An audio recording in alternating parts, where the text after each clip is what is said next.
معزز سامعین کرام اور رفقاء کرام، میں نے قرآن مجید کی آیات مبارکہ کے 2 حصے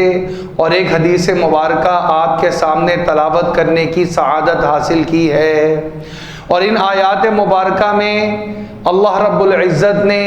ہمارے آج کا جو ہمارا دن گزر رہا ہے، جو آج کے ہمارے حالات گزر رہے ہیں، اس بارے میں میرے لیے، آپ کے لیے، پوری قوم، پوری امت کے لیے عمل کرنے کا ایک بہترین طریقہ اور ایک بہترین رہنمائی جو اللہ رب العزت کائنات کے بنانے والے ہیں ان کی طرف سے کیا ہدایات ہیں، ان آیات مبارکہ میں ان کا تذکرہ کیا گیا ہے۔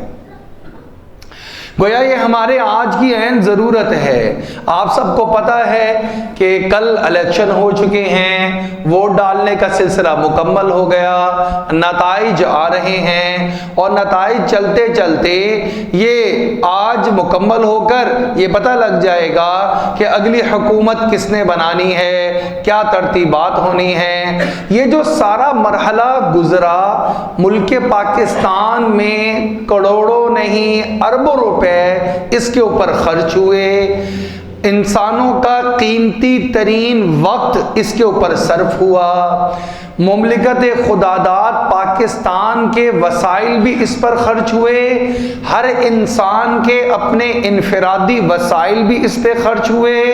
اس کے اندر جو لوگ بطور امیدوار کے کھڑے ہوئے ان لوگوں کے وسائل بھی بہت بڑی مقدار میں اس مرحلے پر خرچ ہوئے ہیں۔ کیا یہ سارا کا سارا مرحلہ ہم اس کو کیا کہیں گے؟ کیا ہم اس کو ایک دنیا داری کا نظام سمجھ کر اس سے آنکھیں بند کر کے آگے چلے جائیں، یا پھر اس کے بارے میں اللہ رب العزت، اس کائنات کے بنانے والے رب ذوالجلال، انہوں نے بھی کوئی ہمیں ہدایت عطا فرمائی ہے، اور ہم سب کے آقا جناب سید الانبیاء، خاتم النبیین، شفیع المذنبین، احمد مجتبی، جناب محمد مصطفیٰ صلی اللہ علیہ وسلم نے اس معاملے میں ہماری کوئی رہنمائی فرمائی ہے؟ اگر فرمائی ہے تو وہ کیا ہے؟ آج انشاءاللہ ہم اس کا مطالعہ کریں گے۔ سب سے پہلی بات اور بنیادی بات سمجھنے کی ہے ایک مسلمان کے لیے جس کا عقیدہ یہ ہے لا الہ الا اللہ محمد الرسول اللہ، یہ ایمان والا ہے، یہ ماننے والا ہے، یہ اللہ اور اس کے دین کو، اللہ اور اس کے نازل کردہ قرآن کو، اللہ اور اس کے بھیجے جانے والے حضرات انبیاء علیہم السلام کو یہ ماننے والا ہے، تو یہ ہر وہ نظریہ اپنے دل میں پختہ کرے گا، اپنی زبان سے وہ جملہ نکالے گا جو اس کا بنانے والا رب اللہ رب العزت اس کی جانب سے اس کو بطور ہدایت کے ملے گا۔ چنانچہ قرآن کا مطالعہ کریں، احادیث نبویہ صلی اللہ علیہ وسلم کا مطالعہ کریں تو ہمیں یہ بات بڑی وضاحت سے مل جاتی ہے کہ اصل اس کائنات میں حکومت وہ ایک ذات کی ہے، ایک ہستی کی ہے، اور وہ ہے اللہ رب العزت کی ذات اور اللہ ذوالجلال کی ہستی۔ قرآن مجید میں کئی جگہ پہ اللہ نے فرمایا ان الحکم الا للہ، حکم تو اللہ رب العزت کا چلتا ہے، فیصلہ تو اللہ رب العزت کا چلتا ہے، اور کیوں نہ چلے؟ اس لیے کہ اس کائنات کا مالک ہی وہ اللہ رب العزت ہے۔ قرآن مجید میں اللہ نے فرمایا وَلِلَّهِ مُلْكُ السَّمَاوَاتِ وَالْأَرْضِ وَمَا بَيْنَهُمَا، یہ آسمان اور یہ زمین، تم تو ایک چھوٹے سے ٹکڑے کی بات کر رہے ہو، ایک چھوٹے سے خطے کی بات کر رہے ہو، ہم پوری زمین کی بات کرتے ہیں، پوری زمین بھی نہیں بلکہ زمین کے ساتھ چاند، ستارے، سورج، پوری کائنات کو شامل کر لو تو تمہاری زمین بہت چھوٹا سا ایک نقطہ نظر آئے۔ اس زمین کے اس خطے میں جہاں تم بستے ہو، یہ پوری زمین میں ایک چھوٹا سا خطہ نظر آتا ہے، تو صرف اس کی بات نہیں ہے بلکہ آسمانوں اور زمینوں کی بات ہو رہی ہے۔ سب کے مالک اللہ رب العزت کی ذات اور اللہ رب العزت کی ہستی ہے۔ سب سے پہلے تو یہ عقیدہ بنیادی رکھنا ضروری ہے۔ یہ جو سورج ہے یہ اللہ کے حکم سے نکلتا ہے، یہ چاند اللہ کے حکم سے نکلتا اور غروب ہوتا ہے، یہ زمین کی گردش اللہ کے امر سے ہے۔ جس دن اللہ رب العزت چاہیں گے یہ سارا نظام کائنات لپیٹ دیا جائے، ختم کر دیا جائے، عین اسی لمحے یہ ساری کی ساری کائنات اور اس کا پورا نظام وہ صفحہ ہستی سے مٹا دیا جائے گا اور وہ لپیٹ کر سارا کچھ ختم کر دیا جائے گا۔ لہذا ہمارا یہ عقیدہ ہے کہ کائنات میں اصل حکومت اللہ رب العزت کی ذات کی ہے۔ اب اللہ رب العزت نے کچھ چیزیں تو براہ راست اپنے اختیار میں رکھی ہوئی ہیں اور براہ راست اللہ رب العزت ہی اس نظام کو چلاتے ہیں، وہ انسانوں کے ہاتھ میں نہیں دی گئیں۔ لیکن کچھ چیزیں ایسی ہیں جو کہ اللہ رب العزت نے اس حضرت انسان کو تھوڑی سی جو ایک زمین عطا فرمائی ہے، اس میں بھی اس کے حصے میں جو چھوٹا سا حصہ آتا ہے وہ اگر پورا ملک کا بھی سربراہ بن جائے تو پھر چھوٹا سا حصہ، اگر وہ صوبے کا بنے وہ اس سے چھوٹا، اگر کوئی علاقے کا بنے، شہر کا بنے اس سے چھوٹا، اور اگر اللہ نے مجھے اور آپ کو ایک گھرانے کا سربراہ بنایا ہے تو ہم اسی کے ذمہ دار ہیں، وہیں پر وہ احکامات لاگو کرنے،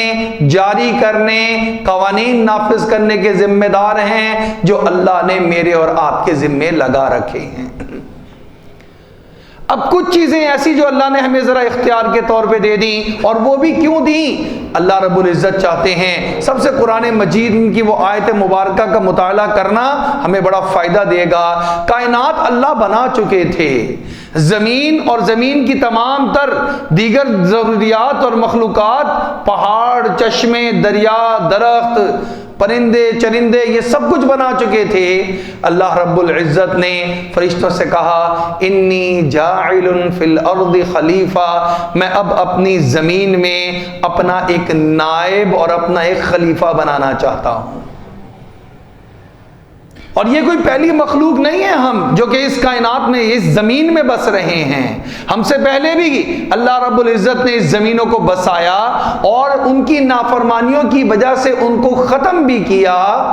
اور اس کے بعد ہمارے لانے کا فیصلہ کیا تو فرشتے وہاں پر موجود تھے۔ انہوں نے کہا اے باری تعالی، کیا آپ ایک ایسی مخلوق کو بنانا چاہ رہے ہیں جس کے اندر آپ نے خود ہی بتایا کہ آگ بھی اس سے بھی بناؤں گا، پانی بھی ہوگا، ہوا بھی ہوگی، مٹی بھی ہوگی، سب کا مجموعہ، تو ان سب چیزوں کی تو خاصیت الگ الگ ہے، اس کے اندر تو بھڑک بھی ہوگی کیونکہ آگ بھی اس میں شامل ہے،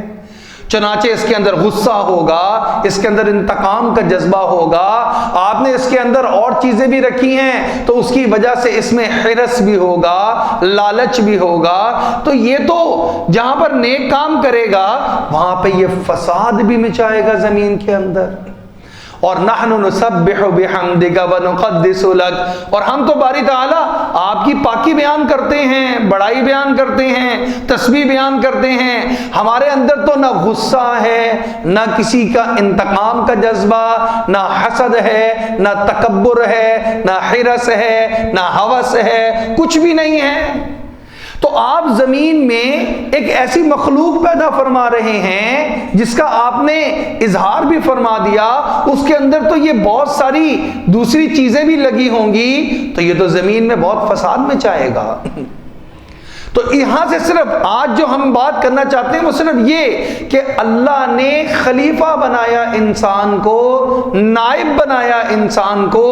کس بات کا خلیفہ بنایا یہ بات سمجھنے کی ہے۔ اس بات کا نائب اور خلیفہ بنایا کہ اے انسان، یہاں پر مخلوقات تو بہت زیادہ ہیں، ہزاروں کی تعداد میں ہیں، تجھ سے بڑی جسامت والی بھی ہیں، تجھ سے چھوٹی جسامت والی بھی ہیں، تجھ سے زیادہ عقل مند اور ذہین بھی ہیں، تجھ سے کم عقل مند اور ذہین بھی ہیں، تجھ سے زیادہ پھرتیلی اور تیز بھی ہیں، تجھ سے سست بھی ہیں، ہر طرح کی مخلوقات ہیں میرے خزانے میں اور میری کائنات میں، ایک تو ہی کیوں پسند آیا اور تیرا ہی کیوں انتخاب کیا گیا؟ اس لیے کیونکہ تو جب ان ساری حاجات اور ضروریات کے ساتھ اس دنیا میں رہے گا تو تجھے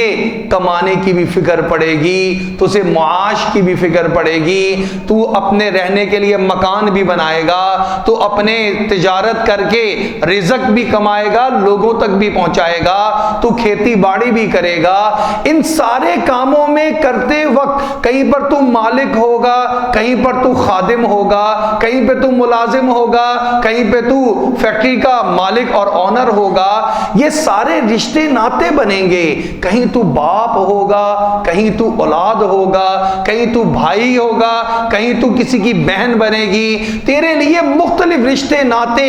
جو اور کسی کائنات میں رہنے والی مخلوق کے لیے ہم نے تجویز نہیں کیے ہیں۔ یہ سارے معاملات صرف تیرے ساتھ چلیں گے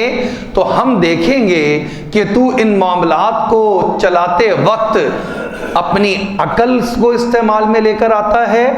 اپنے تجربے کو لے کر آتا ہے، اپنے علم کو لے کر آتا ہے، یا تو اپنے بنانے والے رب ذوالجلال کی طرف دیکھتا ہے، اے باری تعالی زندگی آپ نے عطا کی ہے، یہ رشتے ناتے آپ نے عطا کیے ہیں، جو مجھے اس وقت میں آپ نے بنایا، جو سٹیٹس میرا رکھا، یہ سٹیٹس آپ نے بنایا ہے، آپ ہی بتا دیجئے میں اس سٹیٹس میں اپنی زندگی کو کیسے بسر کروں۔ اللہ رب العزت نے اس کو خلیفہ اور نائب بنایا کہ یہ اپنی مرضی سے زندگی بسر نہیں کرے گا، بلکہ اللہ کے قوانین کو نافذ کرنے کے لیے نائب ہے، یہ اللہ کا خلیفہ ہے، یہ کہے گا ان الحکم الا للہ، میں اپنی بادشاہت قائم نہیں کر رہا، میں اپنے قوانین لاگو نہیں کر رہا، میں تو خود پابند ہوں اللہ رب العزت کے قوانین کا، میں تو صرف ان قوانین کو نافذ کرنے والا ہوں۔ اب ذرا آئیں قرآن مجید کی دوسری آیت مبارکہ کی طرف۔ اللہ رب العزت فرما رہے ہیں الذین ان مکناہم فی الارض اقاموا الصلاۃ، یہ میرے جو نائب اور میرے جو خلیفہ ہیں نا، جو میرے ماننے والے ہیں، جب ہم ان کو زمین کے کسی حصے میں حکومت عطا کرتے ہیں، سلطنت عطا کرتے ہیں، طاقت اور قوت عطا کرتے ہیں، تو یہ کرتے کیا ہیں؟ چار کام بتا دیے کہ یہ چار کام کرتے ہیں۔ ہمارا مسئلہ یہ ہے کہ ہم قرآن مجید کا مطالعہ ہی نہیں کرتے، ہم دیکھتے ہی نہیں ہیں کہ اللہ رب العزت نے میرے بارے میں کیا ہدایات دی ہوئی ہیں۔ اسلام تو مکمل ضابطہ حیات ہے، اس نے بتایا ہے کہ تمہیں جب اختیار ملے گا تو تم نے کیا کرنا ہے، تمہیں اگر جو ہے سرداری ملے گی تو تم نے کیا کرنا ہے، اگر تمہیں ایک گھر کی سربراہی ملے گی تو اس گھر کے اندر تم نے کیا کرنا ہے۔ فرمایا ان مکناہم فی الارض اقاموا الصلاۃ، اگر ہم انہیں زمین کے کسی حصے میں اختیار دے دیتے ہیں تو یہ اپنی منمانی اور اپنی مرضی نہیں چلاتے، اپنی مرضی کے منشور نکال کے نہیں لے آتے، ہم یہ کریں گے، یہ کریں گے، یہ کریں گے، یہ ہم بتاتے ہیں اللہ رب العزت، یہ ہمارے نائب اور ہمارے خلیفہ ہو کر کیا کام کریں گے، وہ قوانین نافذ کریں گے جو ہم اللہ رب العزت ان کو عطا فرما دیں گے۔ اور ان میں سب سے پہلی چیز اقاموا الصلاۃ، یہ سب سے پہلے اللہ کے قوانین اور حقوق اللہ ان کو اس زمین کے اوپر نافذ کر دیں گے۔ سب سے پہلی چیز اللہ نے خود لفظ ایسا بیان کیا، اِمَّكَّنَّاهُمْ فِي الْأَرْضِ، اگر ہم ان کو سلطنت دے دیں، اس کا مطلب یہ ہوا اس کائنات میں جس کی بھی سلطنت آتی ہے، جس کو بھی اختیار ملتا ہے، وہ اصل اختیار اللہ کا ہے۔ اللہ اس کو کچھ عرصے کے لیے عطا فرماتے ہیں، یہ دیکھنے کے لیے یہ ان 4 کاموں کو پورا کرتا ہے یا نہیں کرتا۔ اگر کر کے آ رہا ہے تو یہ کامیاب اللہ کے سامنے لوٹ رہا ہے، اور اگر یہ کر کے نہیں آ رہا تو یہ ناکام لوٹ رہا ہے۔ یہ اللہ کے سامنے کھڑے ہو کر اس کا جواب دہ ہوگا کہ تمہیں ہم نے حکومت دی تھی، تم نے یہ 4 کام کیوں نہیں کیے جو کہ ہم نے تمہیں نائب بنا کر دنیا میں بھیجا اور احکامات دیے۔ تم نے ہمارے معاملات میں ہی بغاوت کر لی، تم ہمارے ہی باغی بن گئے، خلیفہ اور نائب ہم نے تمہیں اپنا بنایا، تم اصل مالک کے ہی خلاف چلتے رہے، اور تم نے کہا کہ یہ مجبوری تھی، وہ مجبوری تھی، یہ معاملات تھے اور وہ معاملات تھے۔ تم اب ہمیں سمجھانے بیٹھو گے کہ اس وجہ سے اور اس وجہ سے اور اس وجہ سے میں اللہ آپ کے قوانین نافذ نہیں کر سکا۔ سوچنے کی بات ہے۔ اللہ رب العزت نے اسی لیے ارشاد فرمایا سب سے پہلے وہ حقوق اللہ کو دنیا کے اندر قائم کر دیتے ہیں۔ کوئی انسان ایسا نہیں رہتا جو اللہ کے حق کو پورا کرنا چاہے اور اس کو مشکل کا سامنا کرنا پڑے۔ وہ نماز ادا کرنا چاہے، وہ عبادت کرنا چاہے، وہ قربانی کرنا چاہے، وہ حج بیت اللہ کے لیے جانا چاہے، وہ کچھ بھی کرنا چاہے اور اس کے لیے آسانی نہ ہو،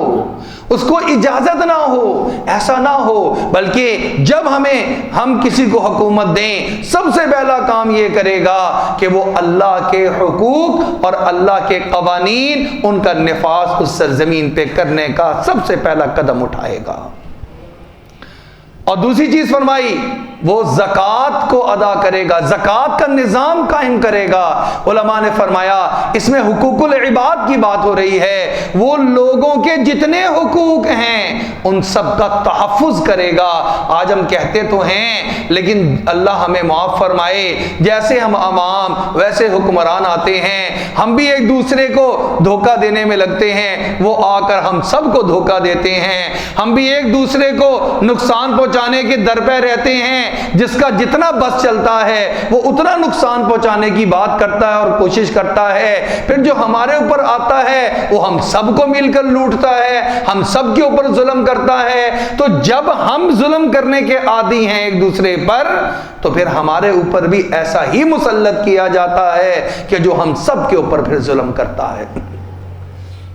اسی لیے فرمایا کہ وہ دوسرا کام کیا کرتے ہیں، حقوق العباد۔ اب میں اور آپ دیکھیں، میں اور آپ جس سیٹ پر ہیں، میں اگر کسی جگہ پر ملازمت کرتا ہوں، میرے سے جتنا میرا اختیار ہے، کیا میں وہاں پر ان بات کا خیال رکھتا ہوں؟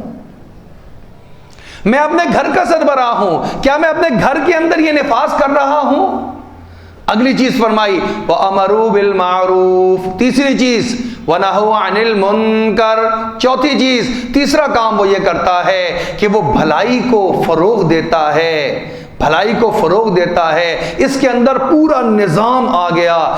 اسلام کے اپنے قوانین ہیں، اسلام کا اپنا نظام عدالت اور عدل ہے۔ اگر نظام عدالت وہ قائم نہ کیا گیا،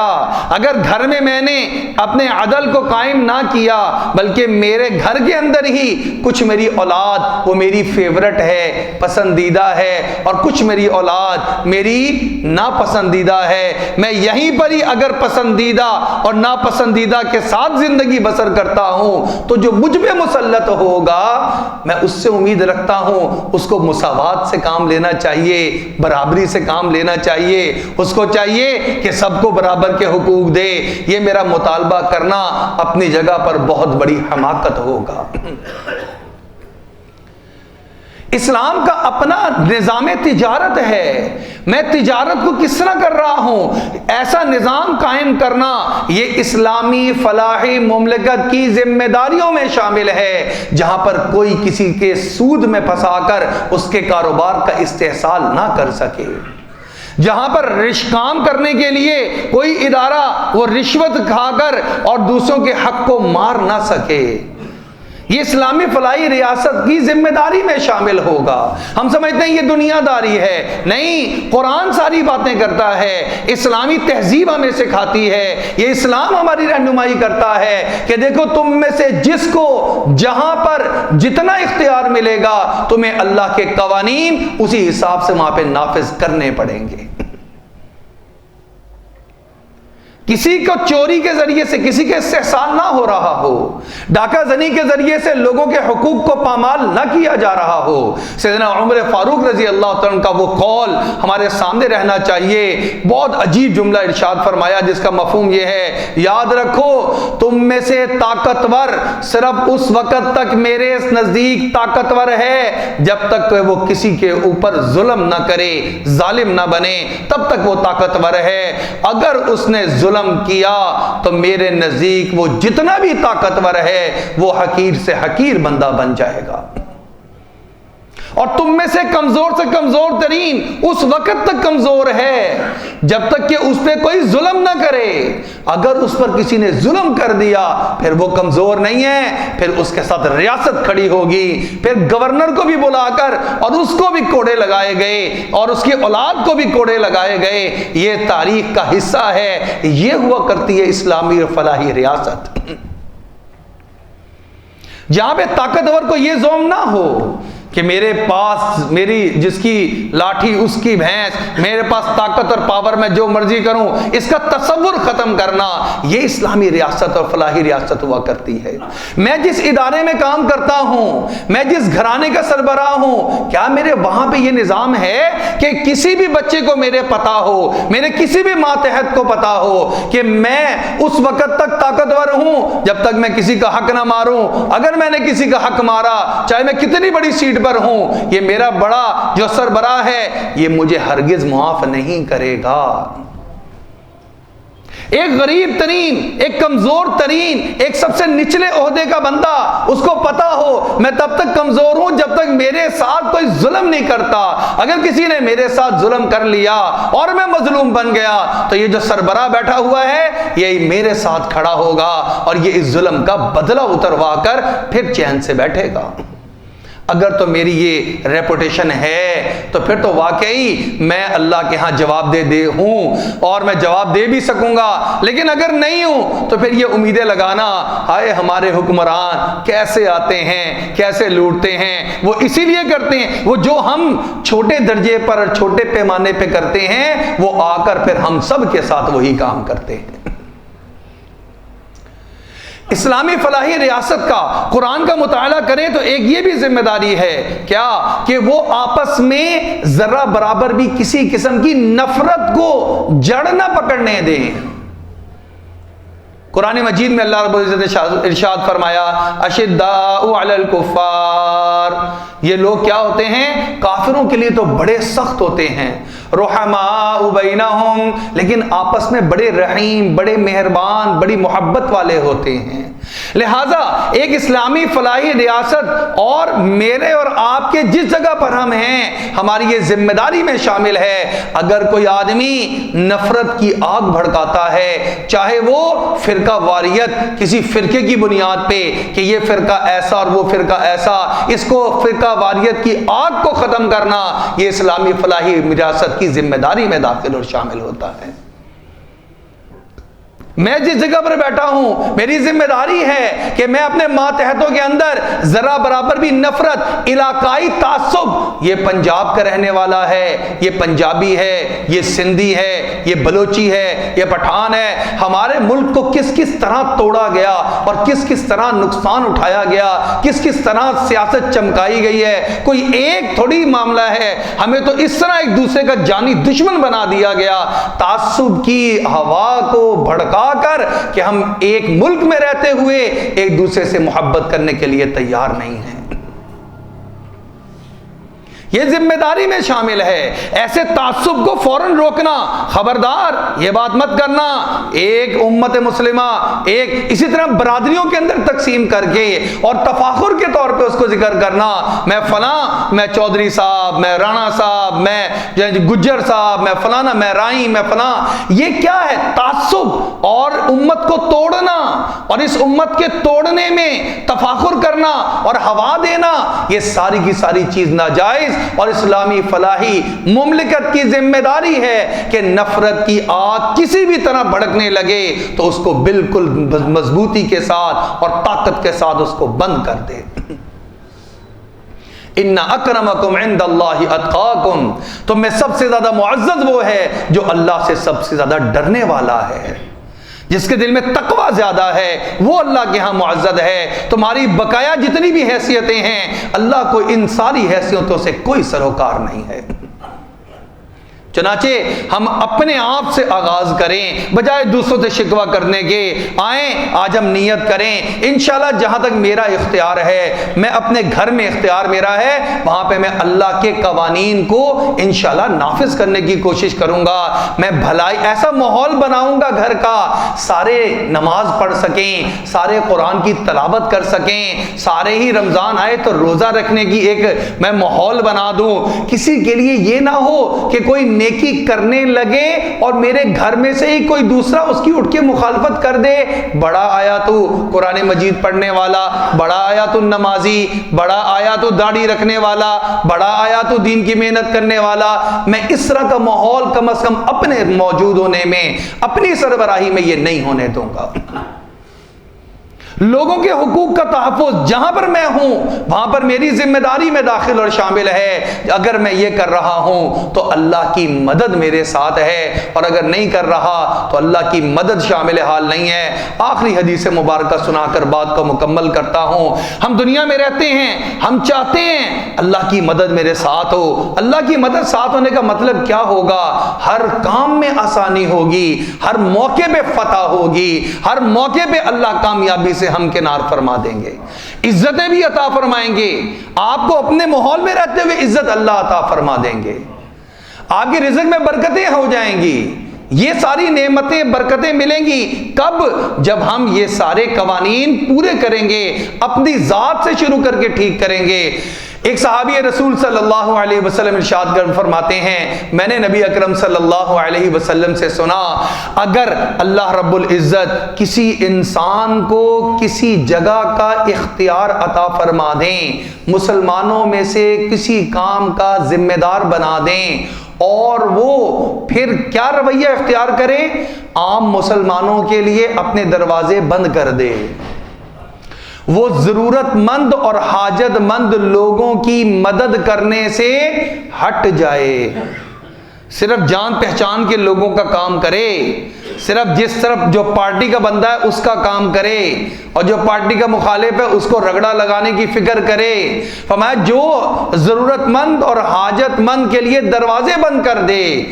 اللہ رب العزت اس کو اپنی زندگی میں دکھاتے ہیں۔ اس کو بھی ایک موقع زندگی میں ایسا ضرور لا کر اس کو وہ آئینہ دکھاتے ہیں، اس کو بھی بڑی سخت ضرورت ہوتی ہے، بڑا حاجت مند ہوتا ہے، اس وقت میں اس کی عزت کے اوپر لالے پڑے ہوتے ہیں، یہ چاہتا ہے لوگ میری مدد کریں، مجھے کلیئر کر دیں، میری سفارش ہو جائے، لوگ میرے بارے میں گواہی دے دیں، لیکن اللہ اس وقت میں لوگوں کی طرف سے اس کے لیے دروازے کو بند فرما دیتے ہیں اور یہ ذلیل و رسوا ہو جاتا ہے۔ اللہ رب العزت سے دعا ہے، اللہ رب العزت ہم سب کو اپنی اپنی جگہ پر جہاں ہم جتنا اختیار رکھتے ہیں اللہ کا نائب اور اللہ کا خلیفہ بن کے زندگی بسر کرنے کی توفیق عطا فرما دے۔ وآخر دعوانا ان الحمدللہ رب العالمین۔